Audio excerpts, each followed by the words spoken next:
Railway SOG પોલીસે પૂરી Ahmedabad express ટ્રેનમાંથી 36 kilo ગાંજો railway ઝડપી પાડ્યો।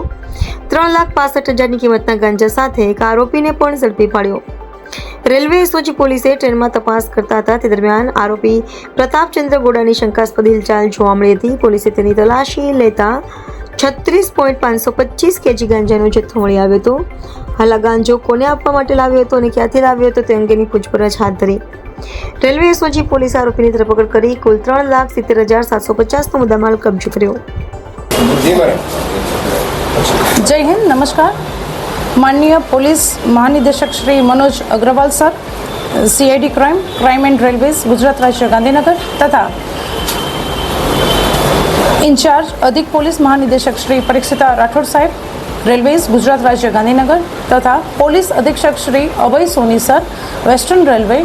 यूनिट वडोदरा नाओनी सीधी सूचना અને માર્ગદર્શન હેઠળ હાલમાં આંતરરાજ્ય દ્વારા રેલવે ટ્રેન મારફતે થતી નશાકારક તથા માદક પદાર્થોની હેરાફેરીને સદંતર નેસ્ત નાબૂદ કરવા માટેની સીધી સૂચના આપવામાં આવેલ, જે સૂચના અને માર્ગદર્શન હેઠળ તેમજ હાલમાં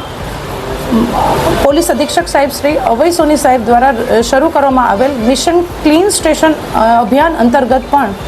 કામગીરી હાથ ધરવામાં આવેલી હોય, જે કામગીરીના ભાગરૂપે હાલમાં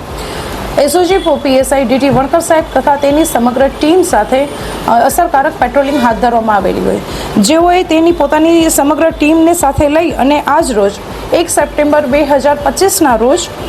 ટ્રેન નંબર 12,883 પૂરી અમદાવાદ એક્સપ્રેસ ટ્રેનમાં પેટ્રોલિંગ હાથ ધરવામાં આવેલ, જે અસરકારક પેટ્રોલિંગ હાથ ધરવામાં આવેલ, જે દરમિયાન એક ઈસમ નામે प्रतापचंद्र अर्खित जाते गोड़ा उम्र वर्ष 27 धंधो मजूरी रहे भक्तिनगर भैस्तान सूरत मूल रहे गाम टिंडी गोछा असुरा बांदा तालुको सोड़ा जिलो गंजाम ओडिशा पासेथी कुल 36.525 किलोग्रामનો ગાંજો, જેની કિંમત છે